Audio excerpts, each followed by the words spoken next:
Commissioner Johnson Coffin, and welcome to Elevate. I am your host for today's show. And I am Adriana Coffin, your co-host. Now, for those of you who have not watched our promotional, let me tell you a little bit about what Elevate, our show, is about. Elevate is about us trying to help you live your best lives. So we're going to be talking about the things that matter most to you. We'll be telling you about all kinds of ways you can elevate your cooking, your home decor, your fashion, health, and so much more. We're also going to be talking about celebrities, and we're going to talk a little bit about the latest news, which brings me to my first topic of the day. What about them stimulus checks, folks? Okay, $1.9 trillion the federal government is handing down to the states, and I got 3 words. Where is my money? Oops, that's 4 words, but you know what I mean. I just want to know where the money is. I've been thinking about the stimulus check. I plan on having lots of fun with this thing, and this time around, good news for you college kids. You guys are going to be getting some of this stimulus money yourself. Yeah. What do you think about that? How do you feel about that? I feel good. I feel good, do-do-do, and I do that, I would now. I should have known that was going to be a song. My mom turned everything into a song. Now, technically, the money that you're getting and that you college kids are getting actually will come to us because you guys are dependents. So for all you college kids, you may want to have a conversation with your parents. If they tell you that there's no money, there is money. Ask to see the bank statements. Okay, I hate to out you guys. I hate to out my fellow parents, but I gotta speak my truth. Okay, so there is money. So Adriana, what do you plan on doing with your money? Well, I plan on buying a new air fryer lid for my Instant Pot because I'm the host of the Cooking at the Coffins YouTube channel. Check me out on YouTube, guys. And I also plan on signing up for some cake decorating classes. You know, those are all super sensible things. That's why I'm so glad to have you as my daughter. Now, some other teen might have said they wanted to go and invest some of their money in a CBD store or maybe even buy a $800 iPhone, but not you. Not you. I'm so proud. I'm so proud. So now, let's switch gears. And let's talk a little bit about celebrities. Now, by now, most of you have heard the story about the famous gospel artist Kirk Franklin, who got into a heated argument with his son. And during that heated argument, the son recorded the conversation with his father, cussing him out.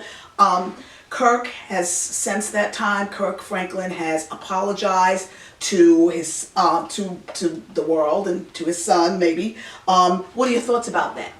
Well, he shouldn't have cussed out his son, but it was also really wrong for his son to record him. I mean, we all have a certain expectation of privacy when we're talking to a family member. I mean, every family has arguments, but we shouldn't be judged based on a snapshot of our worst moment. Yeah, I agree. And I'm not going to lie, as a parent, and you know, I've been down that road once or twice or thrice with my older adult kids, and I come away with this conclusion. If you don't set boundaries, if you don't learn how to set those boundaries and understand what your triggers are, you're going to allow other people to take you down a path that you don't want to go. So I guess with that being said, I just want to tell Brother Kirk that we're praying for you. We're praying for your family.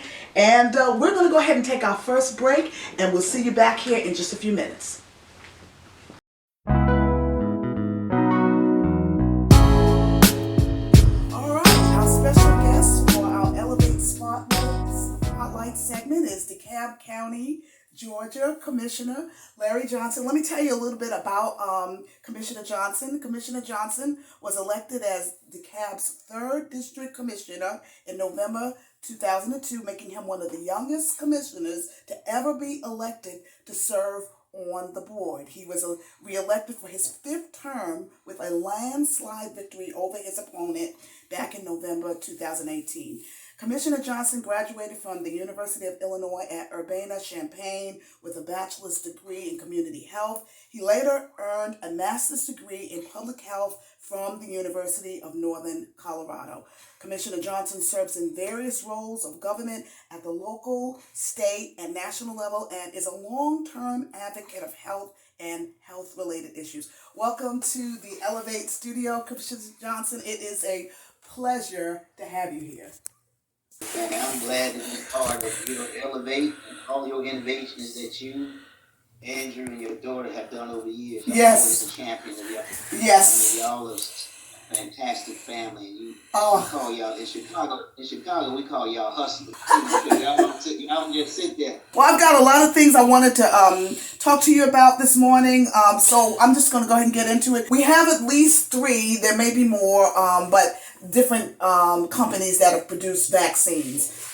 What kind of feedback are you getting from the community about these vaccines? All I've heard about is it's going pretty good. Yes. Of course, when you take the shot, you're Yeah. going to be sore. That's Yeah. why you're going to take 2 Tylenol. Yeah. But then after that, it goes away. Mm-hmm. And it has been really smooth sailing. Okay. Okay. Has not, Yeah. the different Yeah.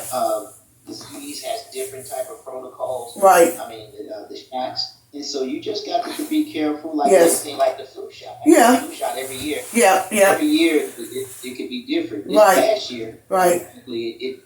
I got a little swelling. I never got swelling before, but Yeah. after that, Yeah, it was over. It was over. Now, in the African American community, there tends to be, and I just saw this on the Today Show. That 30% of people, not necessarily even just African Americans, have decided that they're not going to get the shot. But in the African American community in particular, there tends to be some wariness about these kinds of vaccinations. And can you speak to that? Yes, they call that vaccine hesitancy. Yeah. And now we're finding out that it's not just an African Yes. phenomenon. Exactly. Brown, Yeah. it's people of Asian descent, and it's Republicans. Yeah. It's rural people. Yeah. Are all feeling the same way. Mhm. But I'll tell you like this in 2 steps. Yeah. One day that we talk about for African Americans, Yeah. look at the Tuskegee experiment Yeah. and how it was done. But the asterisk I want to put next to Tuskegee is that the people had syphilis and they were denied the Mhm. vaccine. Yes. This case, you're going to get the vaccine, it's going to stop the disease. Right. So a lot of us think that we thought that people were given syphilis. Yes. And they were not. Right. So I want that to be clear Okay. as we move forward, because people need to delineate, because you know how the story Yes. goes. Yes. How Yes. it changes, Yes. and it goes down the line. Yes. And I don't want to diminish Yes. government and how it's done to us. Yes. Right. Right. The experiment. Right. But just know the difference is that they didn't give you syphilis. Right. You had it, it denied you the vaccine. Okay. They're trying to give you the vaccine so you won't get the virus. But the other part with the vaccine hesitancy, I think, is going to be key. Mhm. If Big Mama, Yeah. Big Daddy, Yeah. First Cousin, Yeah. Larry, Jerome, and Peaches Yeah. just go get the shot, Yeah. that's what's going to happen to the rest of them. Yes. They're going to start believing, Yeah. okay, now they got the shot. Right. They're doing well. Yeah. Let me see, this may be something to it. So the more people that go get it in Yeah. your family, Yes. that's what happens. You start to decrease the hesitancy. Yes. And you're still not going to get everybody. Right. You're going to get what we call public health. Right. We call it, it's called the diffusion of innovation Yeah. in public health. It's where you got the early adopters. Yeah. These are the people like you and I. Yes. We see something. Yeah. We see this innovation. Yeah. We go for it. Yes. We don't wait on everybody. Right. Then you got the folks in the middle Yeah. that Yeah. you got somebody got to get sick. Yeah. And then you start looking. Right. They got to get. Then you got the laggards. Yeah. These are the people. No matter what you say, you can see somebody get. Yeah. Yeah. Don't wear their seatbelt. You tell people Right. their seatbelt. Oh, yeah. And they don't wear it. Yeah. And they get in the car crash. Yeah. Somebody died. They still not gonna wear their seatbelt. Wow, yeah. Got you. And so now, where do people go if they've heard this interview, they believe what you say, they've decided to go ahead and move forward, they want to get the shot. It's open now to 16 and up. Where do people go to get the shot? How do they start that process?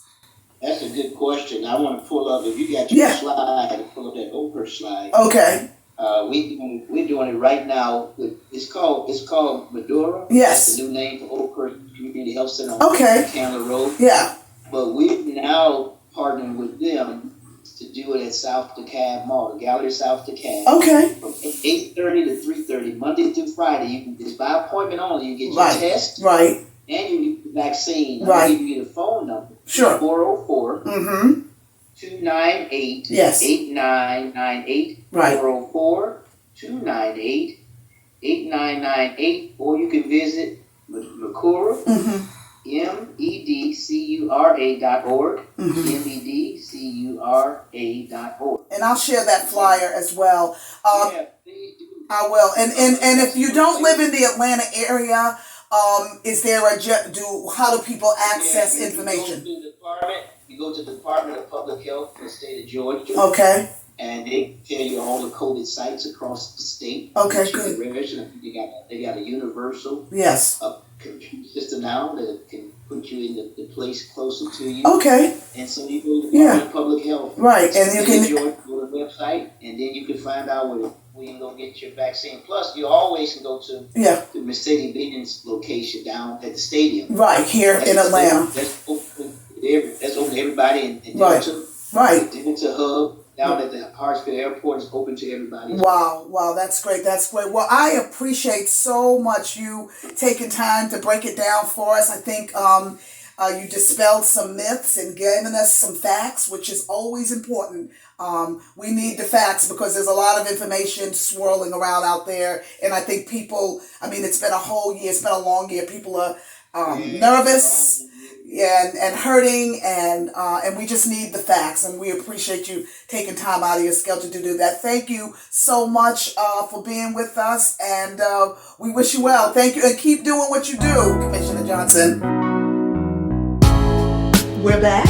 And this time, we're going to do a segment called Around the Town. Now, Around the Town will feature places and spaces that we've gone to as a family around the metro Atlanta area and other spaces outside of Atlanta. As a matter of fact, recently, our family took a trip to the Greenville, South Carolina area. And I'll be honest with you, I have passed through Greenville on many occasions, but I've never spent any time there. And so spending time in the downtown area was a really pleasant experience.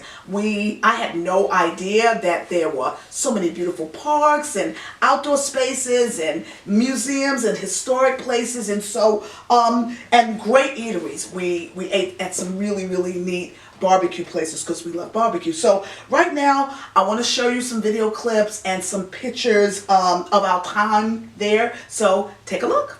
A few weeks ago, our family took a short weekend trip to Greenville, South Carolina, and we stayed in an adorable Airbnb in Easley, which is about 20 minutes from Greenville.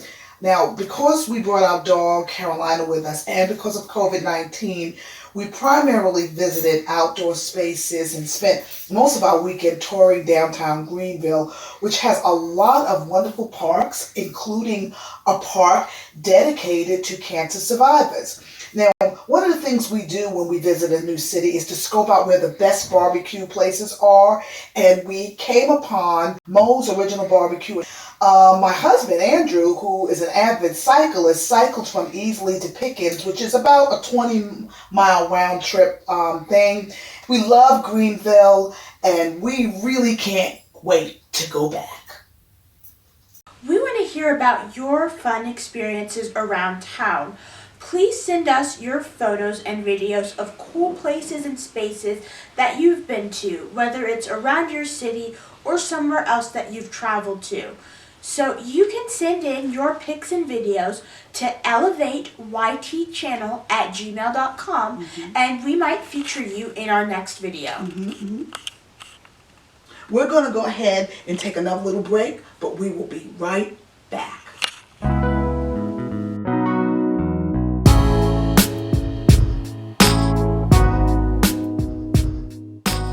Well, we're back, and now we're going to talk about how we can help you elevate your personal style. Basically, fashion tips.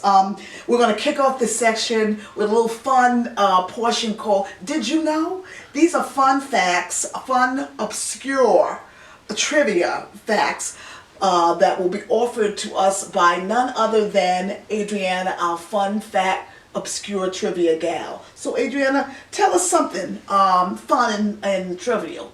So, did you know that in the 1600s, Queen Elizabeth I liked hats so much that she fined anyone who didn't wear them on Sundays? So she had a literal fashion police. You know what? You never fail to amaze me. Why do you know that? But you know what? That's what makes you you. So thank God for you. Well, I will tell you this. Queen Elizabeth is a woman after my own heart because I too love hats. The only difference between her and me is that I'm not a queen and I have no authority or power to make anyone wear hats. But other than that, we're like twins. Okay? Me and the queen. But seriously, in this segment, we want to talk about style and specifically about comfortable clothes to wear for those of us who are still working from home. Although this pandemic is hopefully coming to an end, I don't think working from home is going to go away anytime soon. So I want to talk about how to navigate our clothing with our resident fashionista, Adriana. Adriana, can you share with us some things? So, one of the biggest challenges of creating a good work from home wardrobe is balancing comfort with style. So one of the ways you can do that is to choose tops that are both polished and comfortable, like this shirt I have right here. So this is a nice V-neck sleeveless top with some cutout details in the back, and I've got this at Ross for about $7. And the great thing about it is that it allows me to look nice and polished when I'm on my Zoom calls for school, but it's stretchy, so it's still very comfortable. Yeah. I love that. Now, another thing to think about is shoes to wear when you're working from home. Now, some of you might be saying, well, why worry about that? I mean, you're actually at home. Why worry about wearing shoes at all? Well, for me, being fully dressed as I work from home makes me feel more productive. I like being dressed and ready to go. And for instance, if I need to run an errand, either for work, a work-related errand, or something personal, I'm ready. I'm ready to go out the door. Now, one of the things I love as far as shoes is concerned is I love tennis shoes. I have a ton of them. I admit it. I'm a tennis shoe addict. And I found these pair of Nine West tennis shoes that are super, super comfortable. They are made out of black rhinestone canvas. So they just kind of wrap my feet. I feel like I have little pillows around my feet. And they're just darling. And I only spent $25, so I did not break the bank. So question for you, switching gears a little bit about fashion, is what about hair? What about makeup? Is that something we still need to concern ourselves with? Yes, definitely. I think that hair and makeup are actually even more important these days, because with so many of us being on Zoom for work and school, there's actually a lot more emphasis being put on the top half of the body. So it's really important to make sure that your hair is neat, that it's not frizzy, and that you're using whatever products you need to use to keep that from happening. And also, if you color your hair, make sure that your roots are not showing. Wow. Now, one of the things that I do, I wear my hair naturally, and one of the things that I do is I use a water-based moisturizer, and that helps my hair to stay soft and makes it easy to comb. And when I want it to look more sculpted, I use, one of these. This is an extreme style gel. It's in the L'Oreal family, and it helps me to kind of create the look that I really want. If I'm really in a hurry, there's my go-to hats. I love hats. That's another thing. That comes in a close second to shoes, by the way. And it's perfect. It's the perfect solution if you're in a pinch. So another thing to keep in mind is that it's a really good idea to update your hairstyle. You really don't want to be wearing the same hairstyle that you were wearing 10 or 15 years ago. But you don't necessarily have to do anything drastic like cut off all your hair or go from black to platinum blonde in order to change up your look.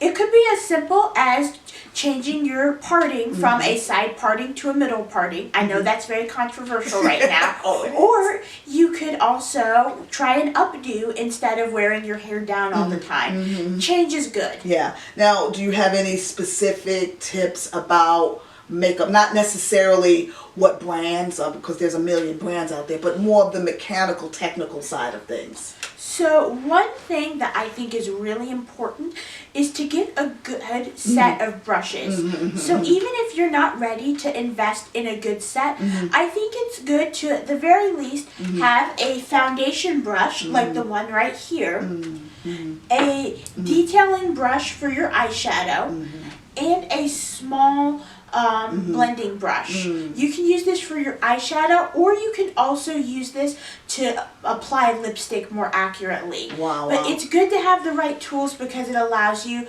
to apply the products much more precisely. And you can get these really wherever, right? You can get them anywhere. You can get them at Target. or Walmart. You can get them at some drugstores like CVS, or you could order it online. Yeah, you are the order online queen. Let me tell you, this girl's got packages coming every day like Christmas. All right, so so keep that in mind. Now, I appreciate you sharing those tips. Those are really good tips. And to my audience, we're going to take a break, but we will be right back.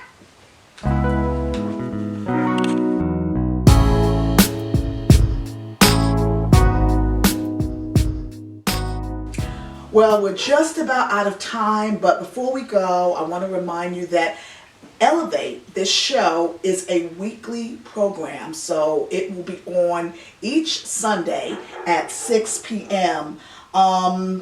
So our next episode is going to be all about fun ways you can elevate your cooking. We'll be talking about easy ways you can take your food making skills to the next level. So remember to like, share, and subscribe to the Elevate channel. The first 50 people will get a free Elevate mug, so make sure you tell your friends to share. Great. Now, before we sign off, I want to tell you about a little something that I'm going to be doing at the end of each show called Postscripts. And Postscripts will feature quotes from my favorite, all-time favorite etiquette guru, Emily Post, and it's my way of helping you put your best foot forward. So here is my first postscript, and it goes like this. A ready smile is more valuable than a ready wit. The latter may sometimes make enemies, but the former will always make friends. So the point of this is put on a happy face and smile.